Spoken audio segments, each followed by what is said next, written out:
ఏ జనముకిలాగునా చేసియోండ లేదని దేవునికి స్తోత్రము గానము చేయుటయే మంచిది. మనమందరము స్తుతి గానము చేయుటయే మంచిది. అందరూ కూర్చుందామండి. దేవుని నామమునకు స్తోత్రాలు. దేని కృపను బట్టి మరొక వాల్నైట్ ప్రేయర్లో దేవుడు మనల్ని ఏర్పాటు చేసినందుకు మొట్టమొదటి దేవునికి వందనాలు చెల్లిస్తున్నాను. ఎందుకంటే నెలకొకసారి ప్రభుతో గడపడం, నెలకొకసారి ఆయనతో సహవాసం చేయడం అనేది ఎంతో ఆశ్చర్యకరం. గమనించండి, ఇది తెలియక చాలామంది ఆశీర్వాదాలు పోగొట్టుకుంటున్నారు. తెలిస్తే ఆయన విడిచిపెట్టరు, ఆయన సన్నిధాన్ని విడిచిపెట్టరు. కొన్ని సంఘాల్లో సంఘమంతా రాత్రంతా ఉంటారు, కానీ మనం ఉండలేకపోతున్నామంటే మనం ఎంతవరకు ప్రభులో ఎదుగుతున్నామనేది మనం ఆలోచించాలి. కాబట్టి దేనికి బిడలారా, దేనికి వాక్యం వినడానికి ఇష్టపడుతున్నాను నేను కూడా. ఈ రాత్రి ప్రభుతో గడుపుదాం, మన అవసరతలు ప్రభు దగ్గర పెట్టుకుందాం, మన అక్రతలు ప్రభు దగ్గర పెట్టుకుందాం. దేవుడు తప్పక మనకు సహాయం చేయనుగాక. కూడొచ్చిన మీ అందరికీ నా హృదయపూర్వక వందనాలు చెల్లిస్తున్నాను. మీ అందరికీ వందనాలండి. మనం కొద్ది నిమిషాలు దీనికి వాక్యాన్ని ధ్యానం చేద్దాం. గమనించండి, మనం ధ్యానం చేస్తున్న భాగం 115వ కీర్తన ముగించుకున్నాం. 116వ కీర్తనలోకి వెళ్ళాలి.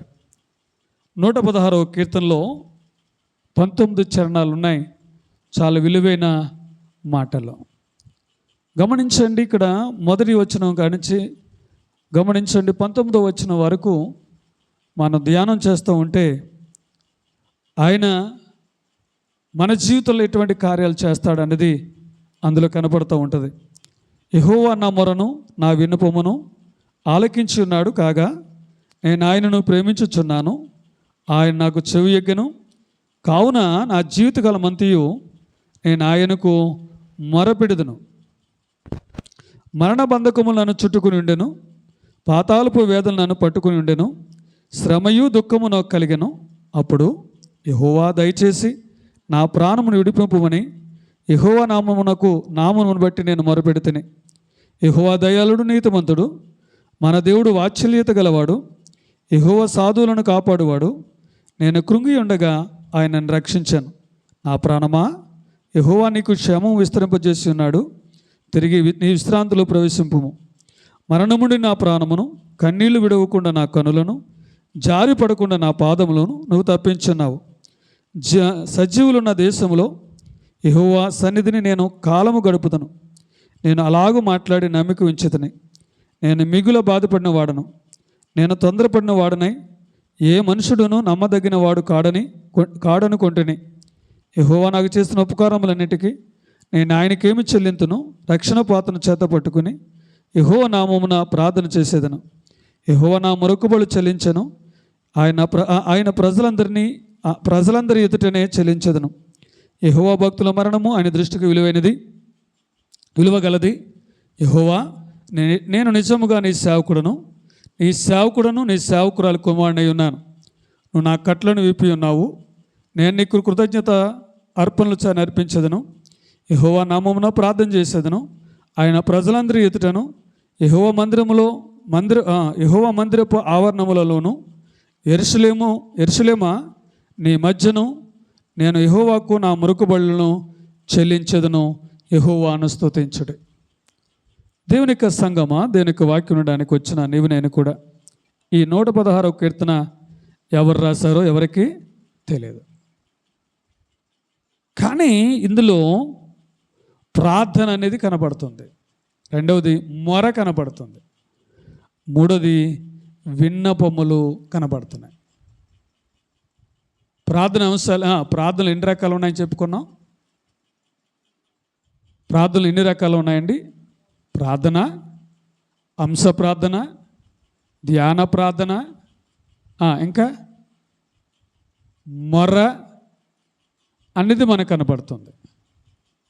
గమనించండి, ఇందులో కనపడుతుంది ఏంటంటే మొర కనపడుతుంది, ధ్యాన ప్రార్థన కనపడుతుంది. గమనించండి, ఆ ప్రార్థన జీవితం కూడా కనబడుతుంది. ఇవాళ క్రైస్తవుడు ఎటువంటి ప్రార్థన జీవితం కలిగి ఉన్నాడు అనేది ఇందులో మనకు కనబడుతుంది. ఎందుకంటే గమనించండి, ఆయన ప్రార్థన ఆలకించే దేవుడు. ప్రార్థన ఆలకించే దేవుడు. ఆయన ఏమన్నాడు? నువ్వు నాకు మొరపెట్టుము, నేను నీకు ఉత్తరం ఇచ్చేదును అన్నాడు. అంటే మన ప్రార్థన వినే దేవుడు, మన ప్రార్థనకు జవాబిచ్చే దేవుడు. ఏలియా ప్రార్థన చేయగా 3.5 సంవత్సరాల వర్షం ఆగిపోయింది. విన్నాడా లేదా? ఏలియా ప్రార్థన చేయగా వర్షము వచ్చింది. యెహోషువ ప్రార్థన చేయగా సూర్యచంద్రులు ఆగిపోయారు. గమనించండి, ఇలాంటి ప్రార్థన మనం కలిగి ఉండాలి. ఇక్కడ చూడండి, కీర్తనకారుడు, ఈ కీర్తన నేను అనుకుంటాను ఇది సొలొమోను రచించిన కీర్తన ఏమో అనుకుంటున్నాను. ఎందుకు దానికి బలము అంటే 16వ చరణాన్ని జ్ఞాపకం చేసుకోవాలి. యెహోవా, నేను నిజముగా నీ సేవకుడను అంటాడు.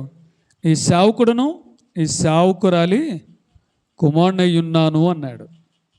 అనుకుంటు దీన్ని బట్టి కొంతవరకు మనం నిర్ధారణ చేసుకోవచ్చేమో అనుకుంటున్నాను. కాబట్టి ఇందులో కొన్ని ప్రాముఖ్యమైన విషయాలు ఉన్నాయి. ఏంటి అంటే ఆయన అనుగ్రహము చూపించే దేవుడు. ఏంటండి? నువ్వు ప్రార్థన చేస్తే, నువ్వు మొరపెడితే నీ పట్ల ఆయన ఏం చెబుతున్నాడు? అనుగ్రహము చూపించి నీ ప్రార్థనకైనా జవాబు ఇచ్చేవనుడుగా ఉన్నాడు. ఇంకా పోతే ఆయన కృపగల దేవుడు. ఆయన నీ మీద కృప చూపించే దేవుడుగా కనబడుతున్నాడు. ఇంకా ముందుకు పోతే తన ప్రజలకు విడుదల కలిగించే దేవుడు. ఒకటేటండి, అనుగ్రహం చూపించే దేవుడు. రెండవది కృప చూపించే దేవుడు. మూడవది తన ప్రజలను విడుదల కలిగించే దేవుడు. ఈ 116 కీర్తనలో కొన్ని విషయాలు మనకు కనబడుతున్నాయి. సరే, ఇక్కడ మొదటి చరణంలోకి వెళ్తున్నాను. చూడండి, యెహోవా నా మొర్రను నా విన్నపములను ఆలకించి ఉన్నాడు.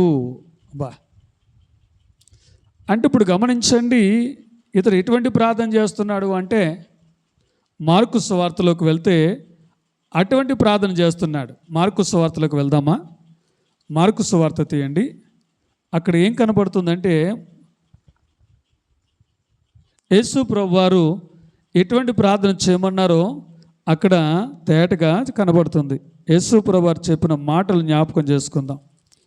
యేసు ప్రభువారు ఎటువంటి ప్రార్థన చేశారో ఆ ప్రార్థన మనం చేసేవారుగా ఉండాలి. చూడండి, 11వ అధ్యాయం 24వ వచనం. 11వ అధ్యాయము 24వ వచనం. అందుచేత ప్రార్థన చేయనప్పుడు మీరు అడుగుచున్న వాటిని పొంది ఉన్నామని నమ్ముడి. అంటే నువ్వు ప్రార్థన చేయకుండానే ఏం చేయాలి? అమ్మా వింటున్నారు ఈ మాట వినండి. నువ్వు ప్రార్థన చేయకుండానే గమనించండి, నేను అడిగేది దేవుడు ఇస్తున్నాడు అని నమ్మాలి. నువ్వు ప్రభు దగ్గరికి వస్తున్నావంటే అర్థం ఏంటంటే దేవుడు నాకు దయచేస్తున్నాడు, నా కోరికలను తీరుస్తాడని నమ్మకం. నువ్వు దేవుని దగ్గరికి వస్తున్నావంటే దేవుడు నన్ను స్వస్థపరచబోతున్నాడు అనే నమ్మకము కలిగి ఉండాలి. ఇవాళ అపనమ్మకముతో దేవుని దగ్గరికి రాకూడదు. ఇస్తాడంటారా? దయచేస్తారంటారా? కాదు. కీర్తనకారుడు కూడా ఏమని ప్రార్థన ఏమని అన్నాడు? యెహోవా నా మొరను నా విన్నపములను ఆలకించి ఉన్నాడు. విన్నాడు, అంతే, వింటున్నాడు, నాకు దయచేస్తున్నాడు అనే నమ్మకం. ఇవాళ గమనించండి, దేవుని మందిరానికి వస్తాం కానీ మనకేం లేదండి, నమ్మకం లేదు. మనం దేవుని సందులో ఉంటున్నాం కానీ ఏం లేదు, విశ్వాసం లేదు. అందరూ ప్రార్థన చేస్తున్నారు, నేను చేస్తున్నాను కదా అనుకుంటున్నారు కానీ దేవుడు నేను చేసిన ప్రార్థనకు జవాబు ఇస్తున్నాడనే ఆలోచన లేదు. ఇవాళ వింటున్నారా దేనికి బిడ్డలారా?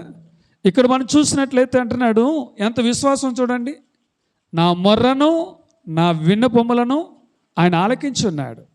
ఇంకా ఏమన్నాడు? అందుకు నేనేం చేయబోతున్నాను, ఆయన ప్రేమించుచున్నాను అన్నాడు.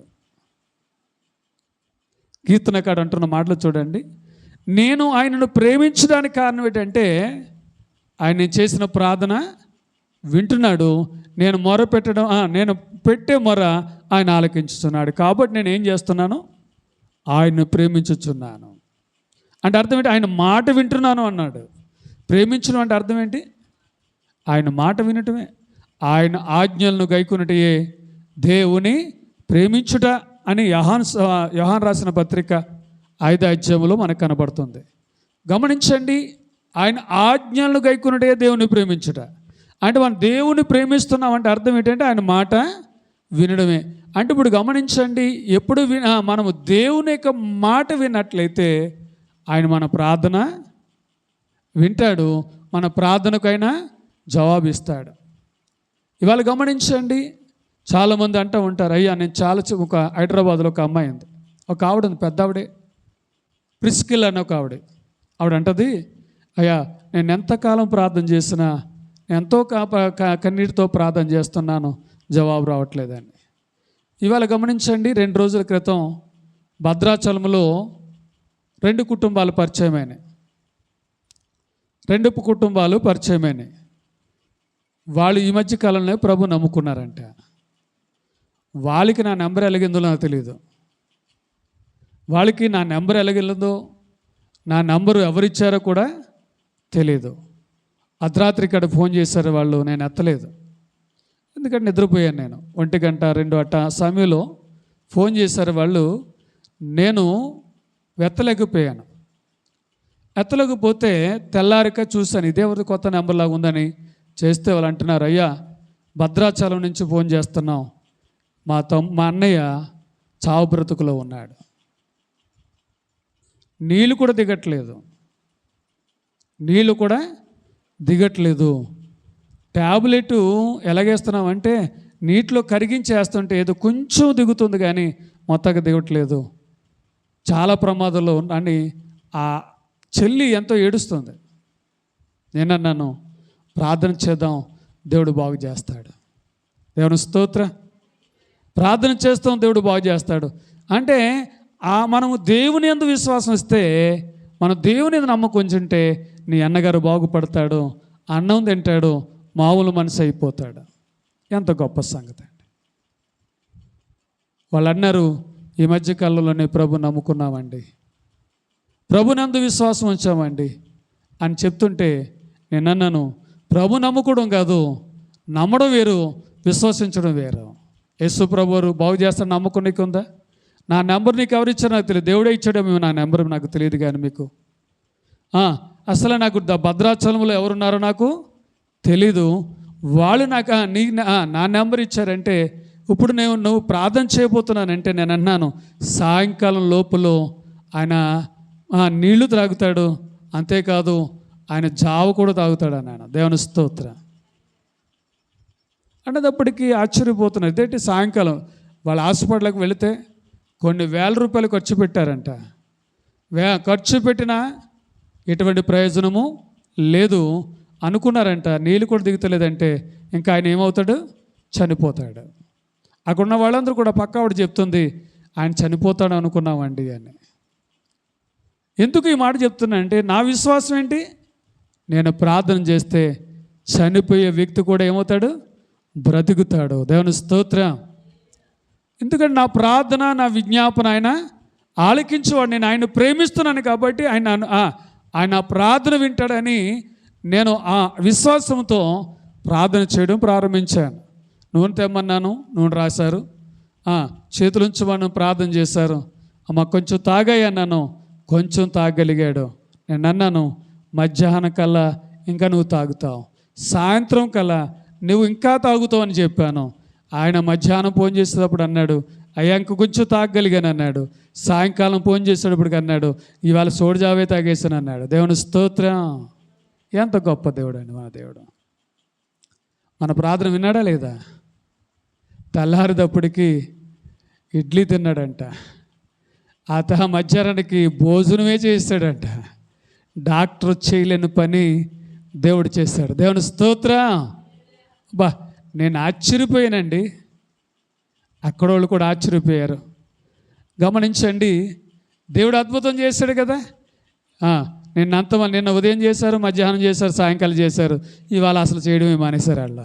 దేవుని స్తోత్రం.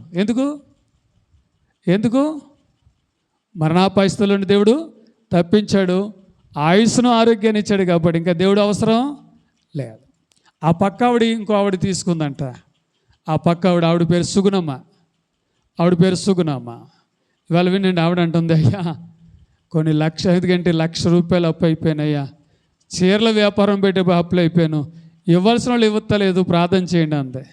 నేనన్నాను, విశ్వాసం ఇస్తే దేవుడు నీ కాళ్ళ దగ్గరికే అప్పులు తీసుకొస్తాడు అనగానే ప్రార్థన చేశాను. ఇద్దరు పట్టుకొచ్చి ఇచ్చేశారంట. దేవుని స్తోత్రం. నిన్నటి సాక్ష్యం అది. నిన్న ప్రార్థన చేసి పట్టుకొచ్చారు. తెల్లారి ఆవిడకి ఫోన్ చేసింది, అయ్యా ఎంత గొప్ప ప్రార్థన అండి, మీరు ప్రార్థన చేశారు, నా ఇంటికి 2 బాకీ వాళ్ళు పట్టుకొచ్చి అప్పు ఇచ్చేశారు అన్నది. ఇవాళ వింటున్నారా దేనికి బిడలారా? మన దేవుడు మన ప్రార్థన ఆలకించే దేవుడు. భద్రాచలంలో వాళ్ళు ఎక్కడుంటారో వాళ్ళ ముఖాలు ఎప్పుడు నేను చూడలేదు. నా నెంబరు వాళ్ళకి ఎవరిచ్చారో కూడా నాకు తెలీదు.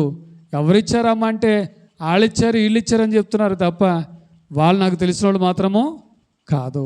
కానీ దేవుడే నా ద్వారా బిడ్డలను స్వస్థపరిచాడు, బాగు చేశాడంటే అర్థం ఏంటంటే దేవుడు నా ప్రార్థన విన్నాడు. వాళ్ళు అంటున్నారు, అయ్యా మా 2 కుటుంబాలు మీ ఊరు రాబోతున్నాం, సాక్ష్యం చెప్తాం అయ్యా అన్నారు. ఏమో వాళ్ళు వచ్చినట్లయితే చాలా మంచిది, వాళ్ళు వచ్చి సాక్ష్యం చెప్తే ఎంత బాగుంటుంది. ఎక్కడో భద్రాచలం నుంచి వారు రావడానికి ఎంత దూరమైనా వస్తామని అంటున్నారు వాళ్ళు అన్నమాట ఏంటంటే, మేము ఎంత దూరమైనా వస్తాం, మేము మందిరానికి వస్తాం, మేము మందిరంలో నిలబడి ఏం చేస్తాం, మేము సాక్ష్యం చెప్తాం అంటున్నారు. వింటున్నారా దేవునికి బిడ్డలారా?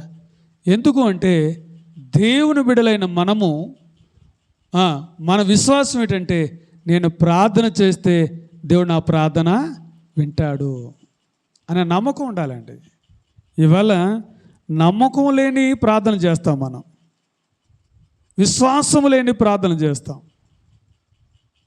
ఆయన ఏమన్నాడు, ఆవు గింజంత విశ్వాసం అంటే ఈ కొండలి నదిలో పడమంటే పడుతుంది అన్నాడు కదా. అంటే మనలో ఏముండాలి? ఆవు గింజంత విశ్వాసము కూడా లేదేమో. ఒకవేళ మనకి ఆవు గింజంత విశ్వాసము కూడా లేదేమో. ఇవాళ వింటున్నారా దేవుని బిడ్డలారా? నేను ఆయన ప్రేమిస్తున్నానంటే అర్థం ఏంటంటే, ఆయన మొర ఆలకిస్తున్నాడు. అంతేకాదు, నేను చేసే ప్రార్థనకు ఆయన ఏం చేస్తున్నాడు? చెవి ఎగ్గుతున్నాడు. ఇలా వింటున్నారా బిడ్డలారా? నువ్వేమి ప్రార్థన చేసినా దేవుడు వింటున్నాడు అని గమనించాలి. నువ్వు ప్రార్థన చేస్తున్నావంటే అర్థం ఏంటి? దేవుడు నా ప్రార్థన వింటున్నాడు, నా ప్రార్థనకు జవాబు ఇస్తున్నాడు అనేది. ఎందుకు ఆయన ప్రార్థన చేస్తున్నాడు, ఎందుకు మొరపెడుతున్నాడు అంటే అతను కొంత శోధన వచ్చింది. ఎందుకు మొరపెడుతున్నాడు, ఎందుకు విజ్ఞాపన చేస్తున్నాడు అంటే అతని జీవితంలో ఏమొచ్చింది? శోధన వచ్చింది. ఏంటి ఆ శోధన? చూడంటున్నాడు, మరణ బంధములు నన్ను చుట్టుకొని ఉన్నాయి. మరణాపాయ స్థితి నా మీదకి వచ్చింది. మరణాపాయ స్థితి నా మీదకి వచ్చినప్పుడు, నేను మరణాపాయ స్థితిలో ఉన్నప్పుడు నేను దేవునికి ఏం చేస్తున్నాను? మొర్ర పెడుతున్నాను. ఇవాళ వింటున్నారా? అలాంటి పరిస్థితులు మన జీవితంలోకి రాలేదా? ఇంకేమన్నాడు? పాతాళపు వేదనలు నన్ను చుట్టుకొని ఉన్నాయి అన్నాడు. నన్ను పట్టుకొని ఉన్నాయి అంటున్నాడు. మొట్టమొదటి మరణము, రెండవదేటి పాతాళము. పాతాళం అంటే అర్థం ఏంటి? వేదన. పాతాళం అంటే ఏంటి? వేదన. ఇవాళ సంసార జీవితంలో, ఇవాళ కుటుంబ వ్యవస్థలో, ఇవాళ పిల్లల మాట విన్నప్పుడు, భర్త మాట విన్నప్పుడు, భార్య మాట విన్నప్పుడు, ఎవరికి వాళ్ళు ఏమైనా తీరు అయినప్పుడు ఆ ఇల్లు ఎలాగుంటుందండి? ఆ కుటుంబం ఎలాగుంటుందండి? వేదన వేదన వేదన వేదన. ఇవాళ వింటున్నారా? హైదరాబాదులో ఇందాక నేను బయలుదేరినప్పుడు ఓ సహోదరి ఫోన్ చేసింది, అయ్యా నేను ప్రభువు నమ్ముకున్నాను కానీ నా కుటుంబంలో సమాధానం లేదు, నా కుటుంబంలో నెమ్మది లేదు, నా కుటుంబంలో సంతోషము లేదు, వేదన ఎక్కువైపోయింది అంటుంది ఒక యవనస్తురాలు. అమ్మ నా నెంబర్ నీకు ఎవరు ఇచ్చారంటే సతీష్ కుమార్ గారు సంఘానికి వెళ్ళే ఒక సేవకుడు నాకు ఇచ్చాడు. నేను మీరు పలానానికి ఫోన్ చేస్తే ఆయన ప్రార్థన చేస్తారు, మీ జీవితం మారుతుందని. దేవుని స్తోత్రం. ఇవాళ వినండి, నేను ఎంత ఆనందిస్తున్నానంటే దేవుడు నాకు ఇచ్చిన నెంబరు ఎన్ని ప్రాంతాలకు వెళ్ళిపోతుందో. ఇదంతా అర్థం ఏంటంటే మీరు చేసిన ప్రార్థన. మీరు నా కోసం మీరు ప్రార్థన చేస్తున్నారు కాబట్టి దేవుడు నా ద్వారా అద్భుతాలు చేస్తున్నాడు. ఇవాళ అద్భుతాలు చేస్తున్నాడండి. ఇవాళ ఉన్న గ్రామంలో వారు విశ్వసించినా విశ్వసించకపోయినా అనేక ప్రాంతాల వారు, అనేక గ్రామాల వారు ఇవాళ గమనించండి, ప్రభు వైపు చూడగలుగుతున్నారంటే ప్రార్థన. వేదన, పాతాళ వేదనలు నన్ను పట్టుకున్నాయి అంటున్నాడు. మరణాపాశము నా మీదకి వచ్చింది. ఇవాళ వింటున్నారా? కుటుంబాల పరిస్థితులు, ఈ కుటుంబాల పరిస్థితులకు తట్టుకోలేక ఏమనుకుంటారు? బ్రతికినా ఒకటే, చనిపోయినా ఒకటే అనుకున్న వాళ్ళు లేరా? అయ్యా నేను బ్రతికినా ఒకటే, ఎందుకండి ఈ బాధలో, ఎందుకండి ఈ శోధనలో, నేను బ్రతుకున్నా చనిపోవడం బెటర్ అనుకున్న వాళ్ళు లేరా? ఇవాళ వినండి దేవునికి బిడ్డలారా, ఒక సహోదరి నాకు ఫోన్ చేసింది, అన్న నేను బ్రతుకున్నా చనిపోదాం అనుకుంటున్నాను, ఇంకా చావే శరణం, ఎందుకంటే నా పరిస్థితులు బాగోలేదు, నా కుటుంబ పరిస్థితులు బాగోలేదు అని ఒక చెల్లి నాకు ఫోన్ చేయడం ప్రారంభించింది. ధైర్యాన్ని ఇచ్చాను. ఒక సహోదరుడు నిన్న కాక మొన్న ఒక ఆయన ఫోన్ చేసి అంటున్నాడు, అయ్యా ఎందుకు బతుకుతున్నాను నాకు అర్థం కావట్లేదు, దేనికోసం బతుకుతున్నాను నాకు అర్థం అవ్వట్లేదు. 2 ఆడపిల్లలు, ఒక కూతురుకు పెళ్లి చేశాడు, 2వ కూతురు చదువుకుండదు, ఉద్యోగం కొరకు ఎదురు చూస్తుంది.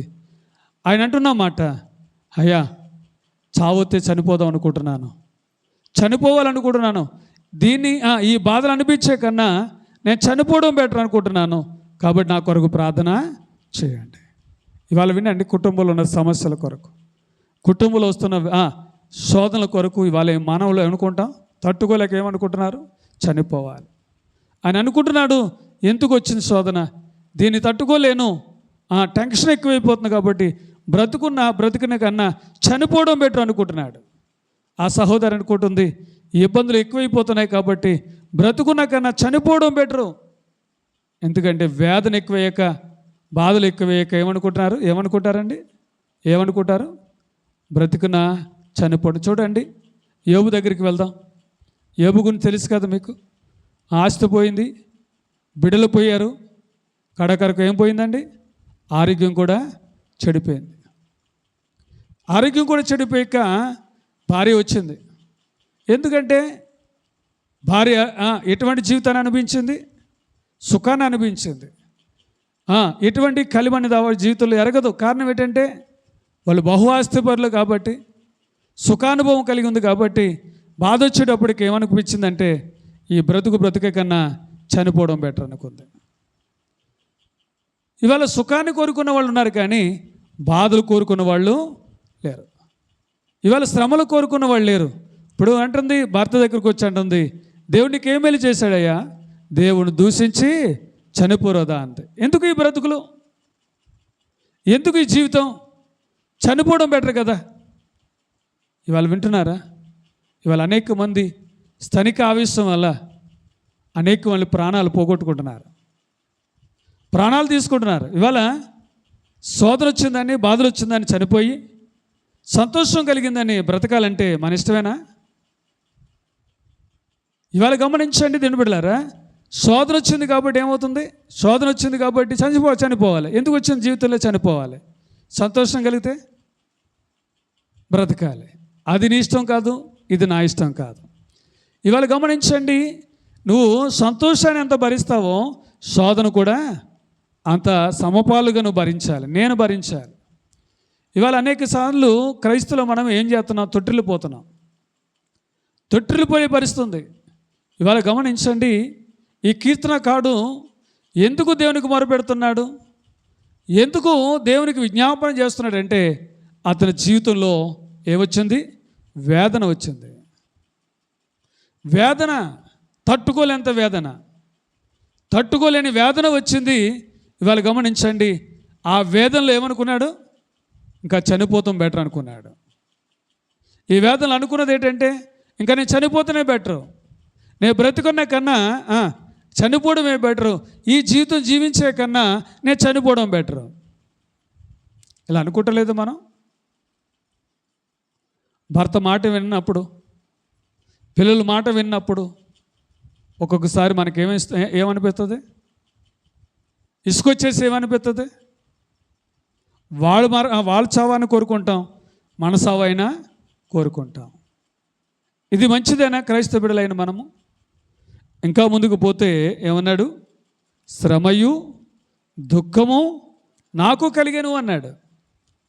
ఏమొచ్చిందంట? వేదనలో ఏమొచ్చింది? శ్రమయు దుఃఖము. గమనించండి దేనికి బిడ్డలారా, మరణము మరణము, మరణ బంధకాలు వచ్చినాయి. రెండవది పాతాళ వేదనలు కలిగినాయి. మూడవది శ్రమ దుఃఖం అనేది ఏర్పడింది.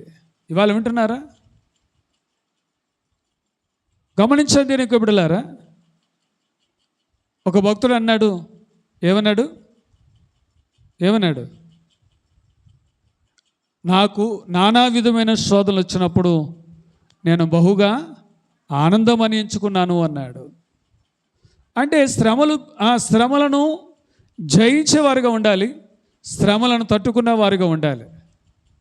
ఇంకో ఆయన అన్నాడు, నేను శోధింపబడిన మీదట నేను సువర్ణవలి మారుదును అన్నాడు.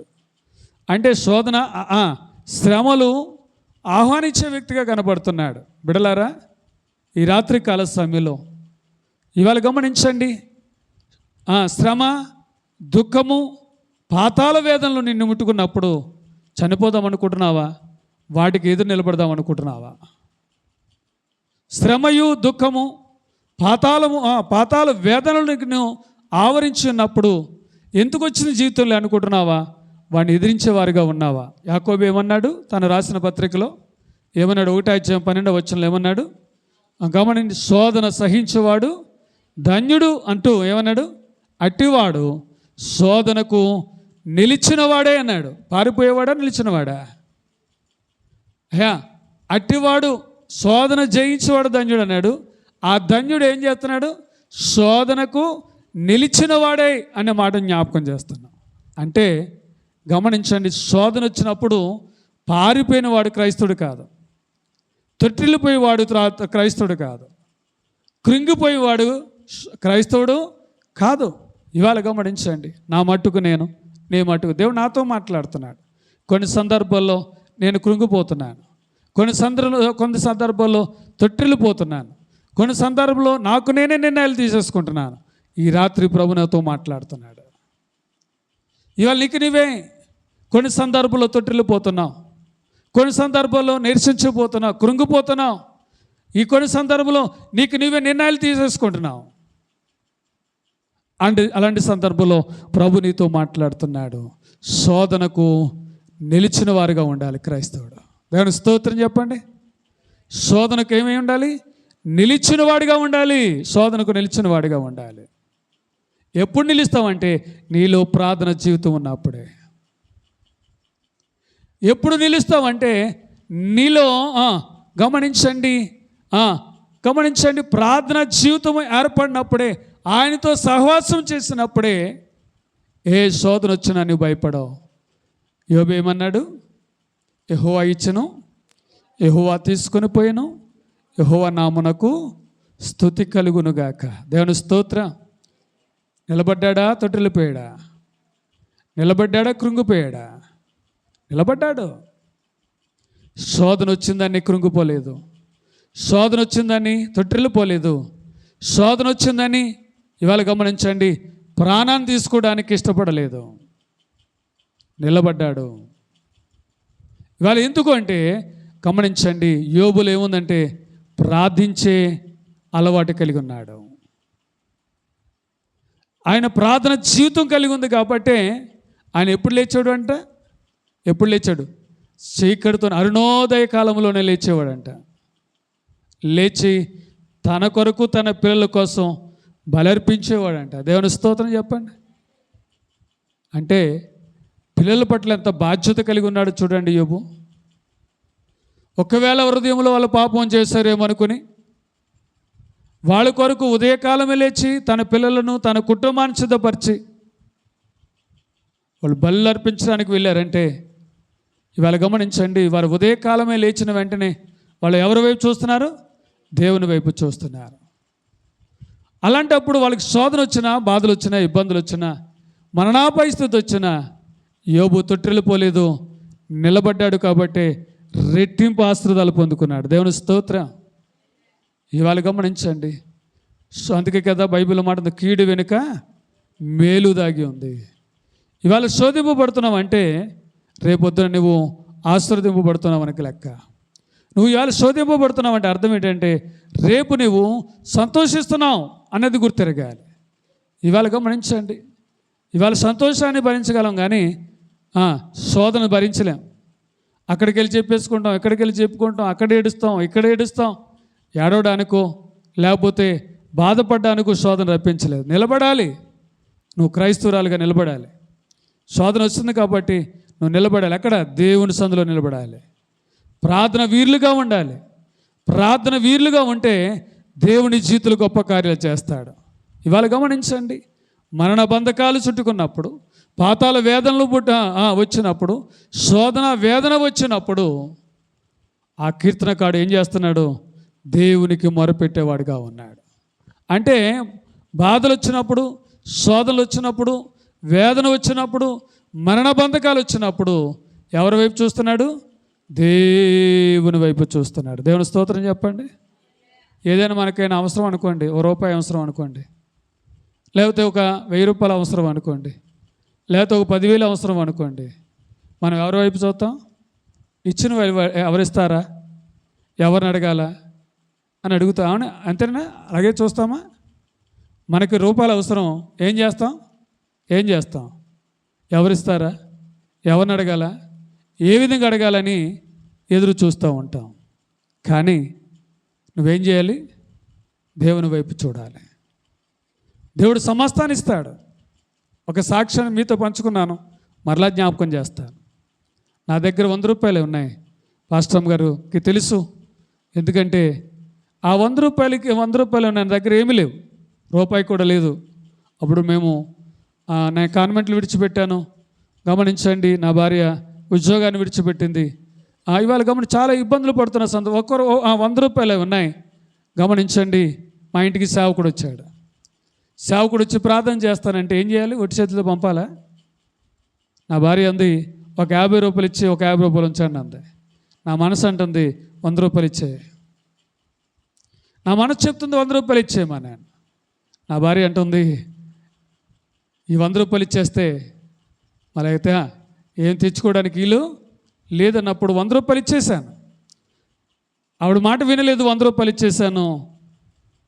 గమనించండి, మాకు కనీసం ఆ కొట్టుకని తెచ్చుకోవడానికి కూడా రూపాయి లేని పరిస్థితిలో ఉన్నప్పుడు దేవుని వైపు చూసి ప్రార్థన చేసాం. తెల్లారిదప్పటికి గమనించిన 10:05 1500 మీడియేటర్ వచ్చింది మాకు. దేవుని స్తోత్రం. ఎవరు పంపారో తెలీదు, ఎలా వచ్చిందో మాకు తెలియదు. అది దేవునికి అద్భుతం. నేను ఎంత ఇచ్చాను? ₹100 ఇచ్చాను. 10 గంటలకి, తెల్లారి 10 గంటలకి పోస్ట్ మ్యాన్ వచ్చి అంటాడు, అయ్యా మీకు మనీ ఆర్డర్ వచ్చిందండి అన్నాడు. అంటే ఎవరు పంపించారు? ఆ పంపించిన వ్యక్తి రాస్తున్నాడు, అయ్యా దేవుడు నాతో చెప్తున్నాడు, మీకు ఇంత పంపించమని దేవుడు పంపించమని దేవుడు నాతో మాట్లాడాడు, నేను మీకు పంపిస్తున్నాను అన్నాడు. అంటే గమనించండి, నేను ఎవరిని అడగాలి, ఎవరిని అడగాలి అనుకోలేదు. నేను ఒకటే ప్రార్థన చేశాను. నేను నా భార్య ప్రార్థన చేసింది, నువ్వు ఇస్తావు నాకు తెలుసు, మమ్మల్ని పోషిస్తావు అన్నాను. తెల్లారిదప్పుడికి నాకు 1500 ఇచ్చాడు దేవుడు.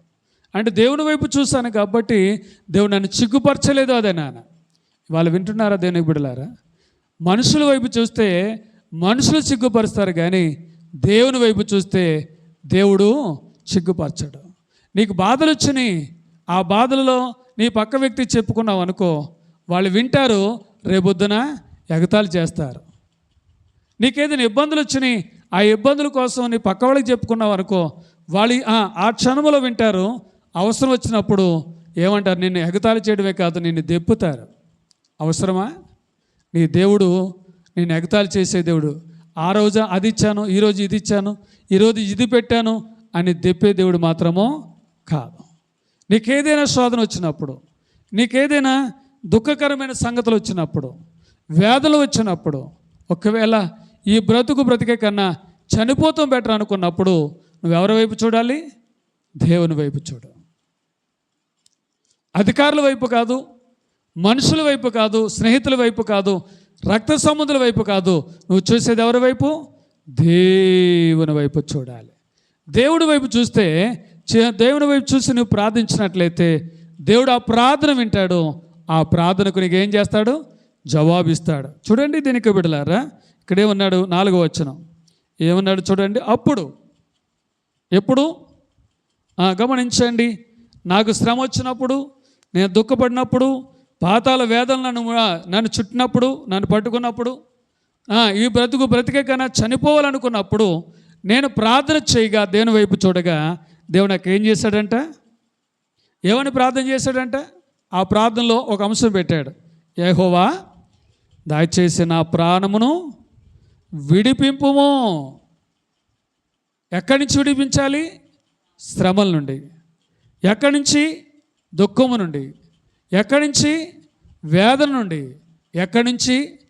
మరణాపాయ స్థితి నుండి నన్ను విడిపించు. అంటే ఇప్పుడు గమనించండి, ఈ ప్రార్థనలో విశ్వాసం ఉంది కాబట్టి, నమ్మకం ఉంది కాబట్టి ఏమని ప్రార్థన చేస్తున్నాడు? అయ్యా, నా ప్రాణమును విడిపించయ్యా. దేని నుండి? శ్రమల నుండి విడిపించు. ఇవాళ వింటున్నారా? అటువంటి ప్రార్థన చేసేవాళ్ళు ఉన్నారా? అయ్యా, నాకు ఎందుకు ఈ శ్రమలు వస్తున్నాయి? వాళ్ళు ఏమనుకుంటారు? చాలామంది ఏమనుకుంటారు? నాకే రావాలా, నా కుటుంబానికే రావాలా? ఎంతమంది లేరు, వాళ్ళందరికీ వస్తే బాగుండు కదా, నాకు ఒక్కదానికి ఎందుకు రావాలి, నా కుటుంబానికి ఎందుకు రావాలనుకున్న వాళ్ళు తప్ప, ప్రభువా, ఈ శ్రమల నుండి, ఈ దుఃఖము నుండి నాకు విడుదల దయచేయి ప్రభు అని అడుగుతున్నారు. విశ్వాసముతో అడగాలి, నమ్మకంతో అడగాలి. ఇవాళ శోధనలు వస్తాయి, బాధలు వస్తాయి, ఇబ్బందులు వస్తాయి, ఇరికాట్లు వస్తాయి. వీటి నుండి మనం ఏం చేయాలి? గమనించండి, వీటిని కోసం మనము ప్రార్థించేవారుగా ఉండాలి. ఆ కీర్తనకాడు ఏమని ప్రార్థన చేస్తున్నాడు? నా ప్రాణమును విడిపించయ్యా. ఎందుకంటే నా ప్రాణం ఎక్కడికి వెళ్ళిపోయింది? మరణాపాయ స్థితిలోకి వెళ్ళిపోయింది. తట్టుకోలేకపోతున్నాను, తట్టుకోలేని పరిస్థితిలో ఉన్నాను కాబట్టి నాకు విడుదల చేయి ప్రభు అని ప్రార్థన చేస్తున్నాడు. ఇంకేమంటున్నాడు చూడండి.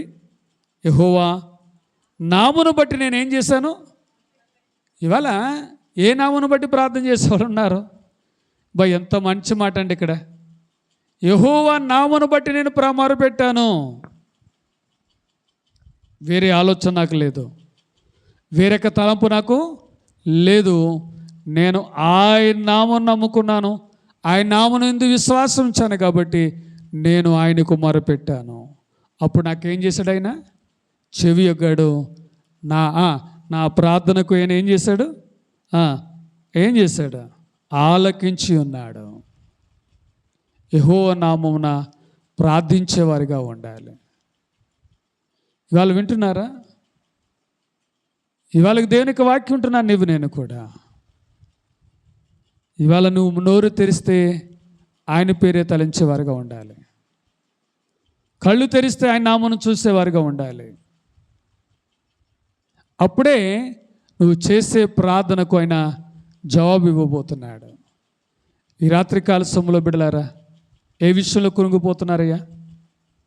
ఏ విషయంలో దిగజారిపోతున్నారు? ప్రార్థన చేసేవారుగా, మొర్ర పెట్టేవారుగా ఉంటారా? మొర్ర పెడతారా? మొర్ర అంటే ఏంటి? కన్నీరు కార్చేవారుగా ఉండాలి. దేవుని సన్నిధిలో కన్నీరు కార్చాలి.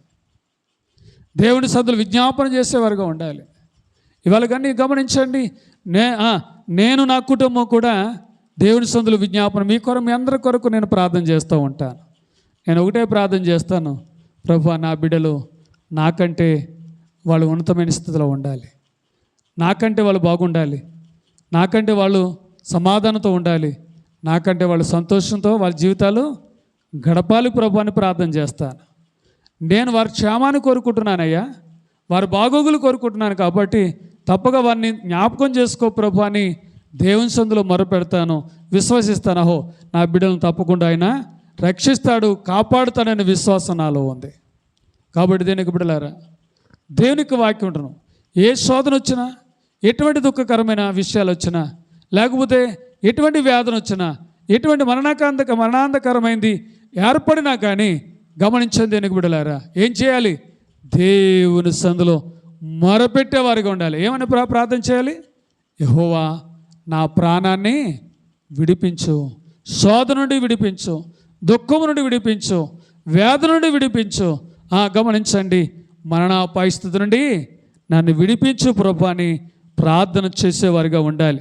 5వ వచనంలోకి వెళ్తున్నాను, ముగిస్తున్నాను. చూడండి, ఐదవ వచనంలోకి. ఎందుకంటే ప్రార్థన చేస్తాను. చూడండి, ఒకదానికొకటి లింక్ చూడండి ఎలా కనబడుతున్నాయో. ఒకదానికొకటి లింక్ చూడండి. ఏం చేయాలి? శ్రమయు దుఃఖం వచ్చింది, గమనించండి, వేదన వచ్చింది, మరణాపాయ స్థితి వచ్చింది. ఇప్పుడు ఏం చేశాడు ఆ కీర్తనగాడు? ఏం చేశాడు? ప్రాణాన్ని విడిపింపమని ప్రార్థన మా దేవునికి మొరపెట్టాడు. ఎందుకు మొరపెట్టాడు? ఆ కింద భాగంలో ఏమన్నాడు? ఆయన దయాళుడు, ఆయన దయ చూపించేవాడు కాబట్టి. ఇప్పుడు అమ్మ మాట వినాలి. మీకు ఒక మాట చెప్తున్నాను, నీ పిల్లలు నీ మాట వినలేదు,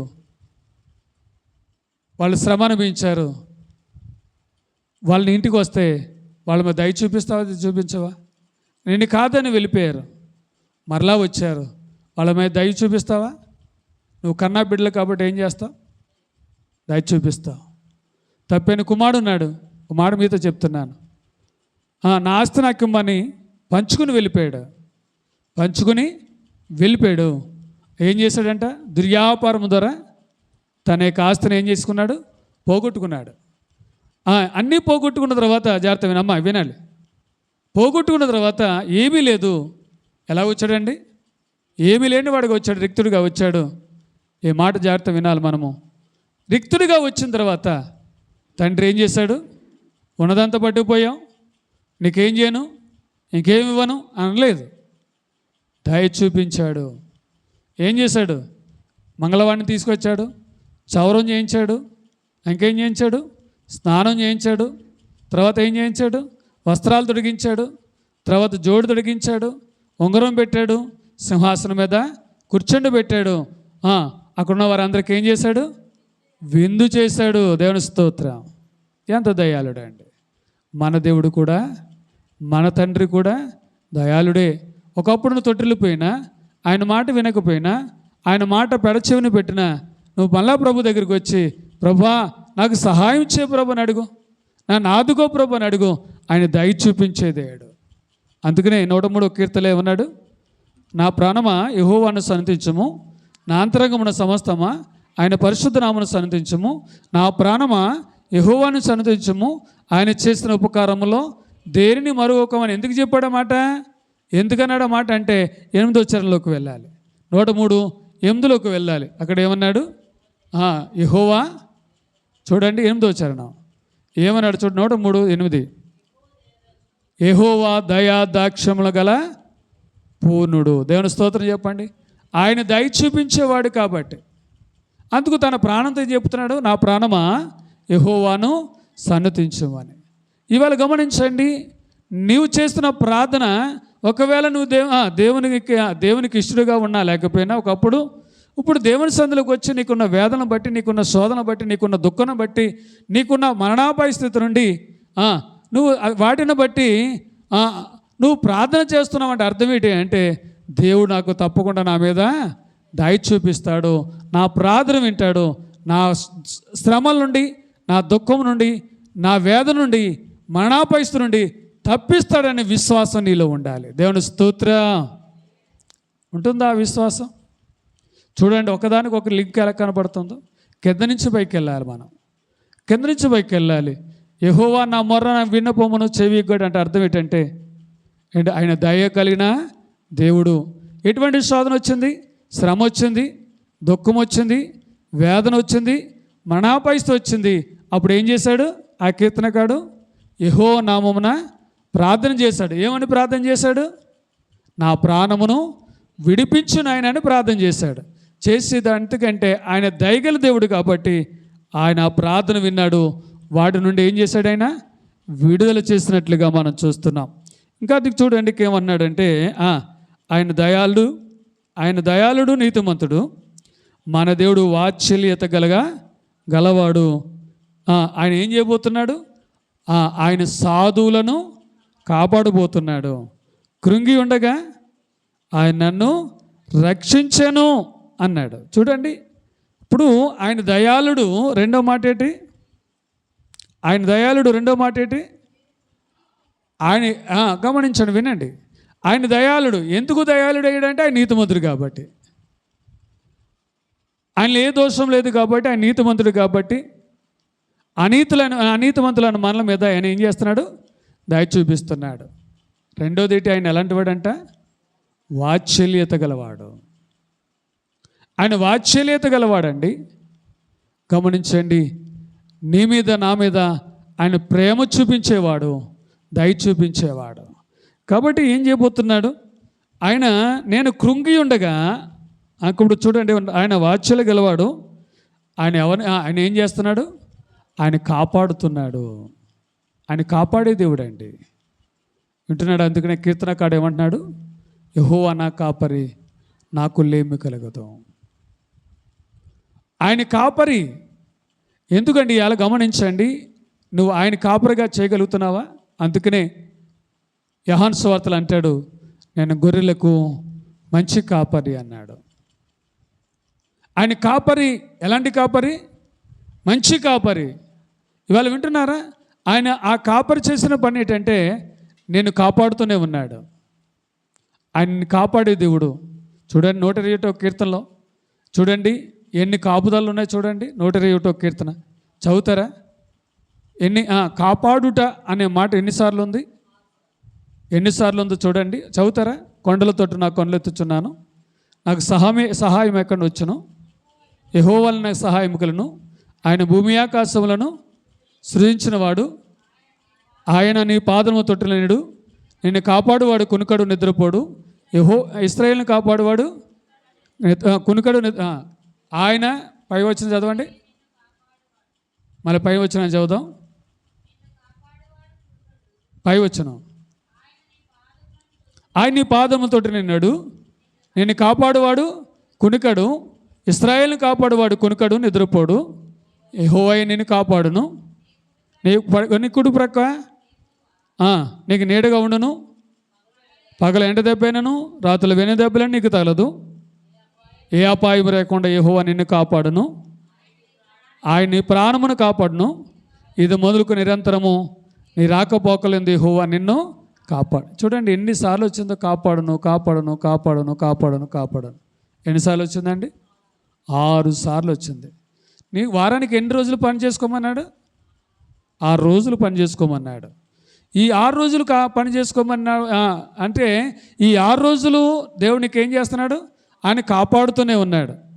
ఇందాక మా మరదల కుమారు వచ్చి అంటుంది, నేను తాసుపాము తోక మీద నేను కాలేసాను, అది లేచిపోయింది. తాసుపాము తోక మీద కాలేసాను, అది లేచిపోయి చాలాసేపు అలాగా ఆడుతూ ఉంది. లేచింది కానీ కాటేయడానికి దేవుడు అరగలేదు. లేచింది కానీ ఏం చేయండి, కాటేయడానికి దేవుడు అవకాశము ఇవ్వలేదు. కారణం ఏంటి? దేవునికి కాపుదల ఉంది.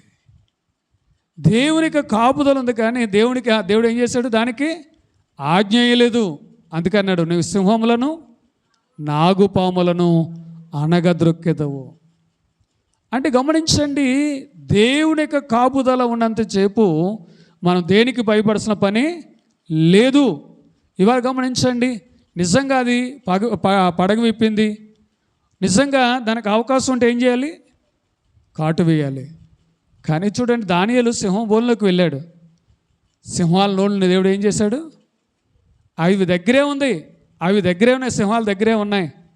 కానీ ఏ హాని కూడా చేయడానికి దేవుడు అవకాశం దేవుడు ఇవ్వలేదు. మరి ఆ నాగుపాము కూడా దగ్గరే ఉంది. అది నిన్నేమి చేయకుండా నేను ఏమి చేయకుండా అది పక్కకు వెళ్ళిపోయిందంటే దేవుడు నిన్నేం చేశాడు? కాపాడాడు. దేవుని స్తోత్రం చెప్పండి. దేవునికి బిడలారా, దేవునికి వాక్యం ఉంటున్నాను నువ్వు నేను కూడా గమనించండి. ఆయన కాపాడే దేవుడు. ఆయన ఎలాంటి వాడు అంటే ఆయన ప్రతి ఒక్కరిని కూడా కాపాడే దేవుడు. ఏ అపాయం రాకుండా యెహోవా నిన్ను కాపాడే దేవుడు. కాబట్టి గమనించండి, ఆయన కాపుదల మన మీద ఉంది. ఆయన అన్నాడు కదా 91వ కీర్తనలో ఏమన్నాడు? 91వ కీర్తనలో ముగిస్తున్నాను మాట చెప్పి 91వ కీర్తనలో ఏమన్నాడు? మహోన్నతుని చాటున నివసించేవాడే సర్వశక్తి నీడను విశ్రమించేవాడు. ఏడమ్మా, ఆయనే నాకు ఆశ్రయము, నా కోట అనే మాట జ్ఞాపకం చేసుకుంటున్నాం. వింటున్నారా? అంటే ఆయన యొక్క కాపుదల మన మీద ఉంది. ఆయన యొక్క కాపుదల మన మీద ఉంది కాబట్టి దేవుడు మనం పండుకోగలుగుతున్నాం, లేవగలుగుతున్నాం, పనికి వెళ్ళగలుగుతున్నాం, వ్యాపారాలు చేసుకోగలుగుతున్నాం, డ్యూటీలకు వెళ్ళగలుగుతున్నాం. చూడండి, నేను ఎక్కడికెక్కడికో బండి మీద తిరుగుతూనే ఉన్నాను. దేవుడు చూడండి, గమనించండి, ఏ అపాయం రాకుండా దేవుడు నన్ను ఏం చేస్తున్నాడు? కాపాడుతున్నాడు. మొన్నటిది నాన్న శ్రీరామ కొలంలో ఇద్దరు ఒకేసారి చనిపోయారు. ఏంటంటే గమనించండి, ఒక తాత మనడు ఆరిక్రియల నుంచి వస్తున్నారు. కుమారదేవి నుంచి వస్తున్నారు. కుమారదేవి నుంచి వస్తుంటే వెనకాల వచ్చే లారీ వచ్చి ఏం చేసింది? గుద్దేసింది. ఎక్కడ? ఆరిక్రియలు గుద్దేసింది. ఇంటికి తీసుకొస్తున్నాడు మనవడు. వెనకాల తాతను ఎక్కించుకున్నాడు, ఇంటికి తీసుకొస్తుంటే జరిగింది ఏంటి? ఆరిక్రియలు వెనకాల వచ్చి లారీ ఏం చేసింది? గుద్ది వేస్తే అక్కడికక్కడ స్పాట్లో చచ్చిపోయారు. ఎంత భయంకరం అండి! తాత మనవుని ఒకేసారి సమాధి చేస్తే ఆ శ్రీరామ కోలకి ఎంత గొగ్గులు పెట్టిందండి. ఎంత భయంకరం అండి! మనవడి దగ్గరికి వెళ్ళాడు. ఆ మనవడు ఏం చేస్తున్నాడు? తాతని ఇంటికి తీసుకొస్తాకే బండి మీద ఎక్కించుకున్నాడు, తీసుకొస్తుంటే జరిగింది ఏంటంటే వెనకాల వచ్చే లారీ ఉద్దేశింది. ఇవాళ మనం ఎక్కడికి వెళ్తున్నాం? పనికి వెళ్తున్నామంటే ఆ పనిలో దేవుడు తోడే ఉంటున్నట్టే కదా క్షేమంగా ఇంటికి రాగలుగుతున్నాం. వ్యాపారాలకు వెళ్తున్నామంటే ఆ వ్యాపారంలో దేవుడు తోడుకుంటేనే కదా ఇంటికి రాగలుగుతున్నాం. ఇవాళ డ్యూటీలకు వెళ్తున్నామంటే, ప్రయాణాలు చేస్తున్నామంటే ఆయన కాపాడుతున్నాడు కాబట్టి మనం క్షేమంగా ఇంటికి రాగలుగుతున్నాం. పడుకుంటున్నామంటే మన పడకల మీద పడుకుంటున్నాం. నాయన ఆ కింద ఏముందో మనకి ఏం తెలుస్తుంది? రాత్రులు పడుకుంటున్నాం, ఏది వచ్చి మనకి ఏం చేస్తుందో మనకు తెలుసా? పల్లంట్లో ఒక సంఘటన మీతో చెప్పాలి. చాలా కాలం ఇది జరిగి ఎల్లె పండు చెల్లు గమనించండి. ఎల్లే పండు చెల్లులు తల్లి మీద కోపగించి ఏం చేసిందంట? కింద పడుకుంది. ఆ కింద చాపేసుకుని ఆ తలగడ వేసుకొని తలగడ మీద పడుకుందంట. అది ఎప్పుడు వెళ్ళిపోయింది? ఆ తలగడ కిందకి వెళ్ళిపోయింది పాము. గమనించండి, అది ఆ తలగాళ్ళ నుంచి బయటకు వచ్చి కరిసి వెళ్ళిపోయింది. తెల్లారిదావిడికి ఏమైపోయింది? శవమై కూర్చుంది. పడుకుంది, లేస్తుందో లేదో ఎవరికి తెలియని పరిస్థితిలో పడుకుంటున్నాం, లేస్తున్నాం అంటే అర్థం ఏంటి? దేవునికి కాపుదల మన మీద ఉంది. దేవుని స్తోత్రం చెప్పండి. దేవునికి కాపుదల మన మీద ఉంది కాబట్టి ఏ పనైనా చేయగలుగుతున్నాం. ఎంత దూరమైనా మేము రాగలుగుతున్నాం. ఒకసారి పాస్టర్ గారు నేను ఎక్కడికి యానం వెళ్ళాం. ఎంత దూరమో మాకు భయం వేసి, ఇంత దూరమా అనిపించింది మాకు. దేని మీద వెళ్ళాం అనుకుంటున్నారు? దేని మీద? మోటార్ సైకిల్ మీద వెళ్ళాం. మోటార్ అక్కడికి వెళ్ళేదాడికి మొత్తం మా బట్టలన్నీ పెయింట్ అడిపోయినాయి. పెయింట్ వేసేసి ఉన్నాయంటే దుమ్ము. మా తెల్ల బట్టలు వేసుకెళ్ళేమో ఎర్ర బట్టలు అయిపోయినాయి. ఇవాళ వింటున్నారు అదే నిబుడలేరా? అంత దూరం వెళ్ళాం, మళ్ళీ అంత దూరం నుంచి మళ్ళీ ఇంటికి రాగలిగామంటే ఆయన ఉచితమైన కృప. దేవుని స్తోత్రం. ఇవాళ గమనించండి, ఆయన కాపాడుతున్నాడని నువ్వు ఇంటికాడ కూర్చోవడానికి కాదు, ఆయన కాపాడుతున్నాడని నేను నిద్రపోవడానికి కాదు, ఆయన కాపాడుతున్నాడని నీకు ఇష్టమైన కార్యక్రమాలు చేసుకోవడం కాదు. ఏం చేయాలి? ప్రార్థించేవారుగా ఉండాలి. ఆయన నామమును బట్టి ప్రార్థించేవారుగా ఉండాలి. ఆయన నామమును బట్టి కీర్తించేవారుగా ఉండాలి. ఆయన నామమును బట్టి మనం ఏం చేయాలి? మొరపెట్టేవారుగా ఉండాలి. ఆయన కాపాడుతున్నాడు కదా అని వదిలేస్తే సరిపోద్దంటారా? దేవుడు కాపాడతాను, ఎవరు కాపాడుతారు అనుకుంటున్నావా? కాదు. వాళ్ళు వినండి, ఆయన కాపాడుతున్నాడు కాబట్టి నువ్వు నేను చేయవలసింది ఏంటంటే ప్రార్థన, మొర్రపెట్టి దేవుని సందులో మొర్రపెట్టి, ఆయన కాపాడే కొలది ప్రార్థన చేయి, ఆయన కాపాడే కొలది ప్రార్థన చేయి. దేవుని జీవితంలో ఎన్ని కార్యాలు చేస్తాడు, ఎన్ని అద్భుతాలు చేస్తాడు. ఇవాళ ఎంతోమంది ఇవాళ గమనించండి, ప్రయాణాలు చేస్తున్నారు కానీ సరిగ్గా ఇంటికి రాలేకపోతున్నారు. ఎంతోమంది ఇవాళ గమనించండి, అంతకాలం ఉండాలి ఇంతకాలం ఉండాలనుకుంటున్నారు కానీ అంతకాలం ఉండలేకపోతున్నారు. కానీ మనం ఉండగలుగుతున్నామంటే దేవుని యొక్క కాపుదల అనేది మనం గుర్తెరగాలి. ఇప్పుడు గమనించండి, ఆయన కాపాడే దేవుడు, కృంగిన వారిని ఆయన ఏం చేస్తున్నాడు? రక్షించే దేవుడు. నీవే విషయంలో కృంగిపోతున్నావో మరలా ఆ విషయంలోంచి దేవుడు నిన్ను ఏం చేయబోతున్నాడు? బయటికి తీసుకురాబోతున్నాడు. కృంగిన వారిని ఆయన లేవదీసి రక్షించే దేవుడిగా కనబడుతున్నాడు. దేవునికి బిడలారా, దేవునికి వాక్యం ఉండడానికి ఇష్టపడుతున్నాను. నువ్వు నేను కూడా నేను ముగిస్తున్నాను మాటలు చెప్పి, వింటున్నావా? ఏ విషయంలో కృంగిపోతున్నావయ్యా? అమ్మా, ఏ విషయంలో కృంగిపోతున్నావు? నువ్వు ప్రార్థన చేస్తే నువ్వు కృంగిపోయిన ఆ జీవితం నుంచి లేవనెత్తి ఆయన ఏం చేయబోతున్నాడు? నిన్ను రక్షించబోతున్నాడు. ఇవాళ కుటుంబ వ్యవస్థలో, బిడ్డల జీవితంలో, బిడ్డల వ్యవస్థల్లో అనేక మంది కృంగిపోతున్నారు. సంసారాల్లో అప్పుల పాలు ఎక్కువైపోయి ఎలా తీర్చాలో తెలియక ఇవాళ వినండి, ఉదయకాలం ఒక ఆవిడ అంటుంది, అయ్యా ఈ అప్పులు ఎక్కువైపోయినాయి, ఈ అప్పులు ఎలా తీర్చాలో నాకు తెలియట్లేదు, ఎలా తీర్చాలో తెలియట్లేదు. అప్పులు ఎక్కువైపోయినాయి. ఇవాళ వింటున్నారా? అప్పులు ఎక్కువైపోయినాయి. ఇవాళ ఒక మాట చెప్తాను, ఒక మాట మీతో పంచుతున్నాను. అప్పులు చేసావంటే దేవుడు ఆ మనసు పెట్టకుండా అప్పు చేసావా? నీకు ఇస్తారంటారా? ఇప్పుడు నేను మీ దగ్గరికి వచ్చి, అమ్మ నాకు 1000 రూపాయలు ఇయ్యి, అప్పు ఇయ్యి అని అడిగాను అనుకో, దేవుడు ఆ మనసు పెడితేనే ఇస్తావు, లేకపోతే ఏమంటావు? నా దగ్గర లేవు అంటావు. అవునట్టుగా అంటే దేవుడు ఆ మనసు ఇచ్చాడు కాబట్టి అప్పు పుట్టింది. ఇవాళ ప్రభుని అడిగితే అప్పు పుట్టించే దేవుడు అప్పు తీర్చే మార్గాన్ని కూడా చూపిస్తాడు. అప్పు తీర్చే మార్గం చూపిస్తాడు. ఇవాళ గమనించండి, కోయిట్లో ఒక ఆవిడ ఉంది. ప్రభు రోజు ప్రార్థన చేయించుకుంటుంది. ఆవిడ కోయిట్లో ఉంది. అయ్యా ఆ కొవ్వూరు ఆవిడది. గమనించండి, ఎవరో ఇచ్చారంట నెంబర్, ఫోన్ చేసింది. ఆవిడ అంటుంది, నా భర్త నాతో మాట్లాడట్లేదు. ఎందుకు మాట్లాడట్లేదు? నా మీద ఇసుకుంటున్నాడు. ఎందుకు ఇసుకుంటున్నాడు? దేనికోసం అంటే భార్య పంపుతుందంట, ఇష్టానుసారంగా తింటున్నాడు, త్రాగుతున్నాడు, ఖర్చు పెడుతున్నాడు, అప్పులు కూడా చేసేస్తున్నాడంట. ఇప్పుడు ఆవిడ పంపుతుందని, ఇంకా నెలలో పంపుతుంది అనగా ఏం చూపిస్తున్నాడు? అప్పులు చూపిస్తున్నాడు. వచ్చే నెలలో పంపుతుంది అనగా ఈ నెలలో చెప్తున్నాడు, ఇగో ఎంత బాకీ ఉంది. ఎందుకు అయ్యింది? అవుతుంది తీర్చవా అని అడుగుతున్నాడంట. అవుతుంది తీర్చవా? ఎందుకు అయ్యింది? ఆ నెలలో పంపించింది, బాకీ తీర్చేశారు, మళ్ళా నెలలో చూపుతున్నాడంట, ఇగో ఇంత బాకీ ఉంది. ఆ కుటుంబంలో సమాధానం ఉంటుందా? అయ్యా నేను ఎందుకు వచ్చానో కూడా నాకు అర్థం కావట్లేదు, నా భర్త వ్యసనాలకే సరిపోతుంది నా జీతం అంతా. ఏడుస్తుంది, నా అప్పులు ఎప్పుడు తీరుతాయో తెలియదు, ఆ అప్పులు ఎప్పుడు విడుదలవుతాయో తెలియదు అని ఏడుస్తుంటే నేను ఒకటే చెప్పాను, దేవుడే తీరుస్తాడు, దేవుని మీద నమ్మకం ఉంచు. ఇప్పుడు చూడండి, ఎలీషా కాలంలో ఒక శిష్యుని యొక్క భార్య అతనికి నేర్చి వచ్చినప్పుడు చాలా అప్పులు చేశాడు. భర్తను బతికించుకోవడానికి చాలా అప్పులు చేసింది, కానీ చనిపోయాడు. అప్పులే మిగిలినాయి, భర్త మిగలేదు, చనిపోయాడు. ఈ అప్పులు ఎలా తీర్చాలో తెలియక ఎదురు చూస్తున్న అప్పులు వాళ్ళు వచ్చి ఏమన్నారు? నువ్వు అప్పు తీర్చలే కానీ నీ పిల్లలు మాకు దగ్గర ఏం పెట్టు, పాలేతనం పెట్టమన్నారు. అంటే సావుకునే బిడ్డలు పాలేతనం అంటే దాసులుగా ఉండడానికి వీలు లేదు. కాబట్టి నా సంగతి అంటే ఎలీషా ఏం చెప్తాడో వెళ్దామని అని వెళ్ళారు.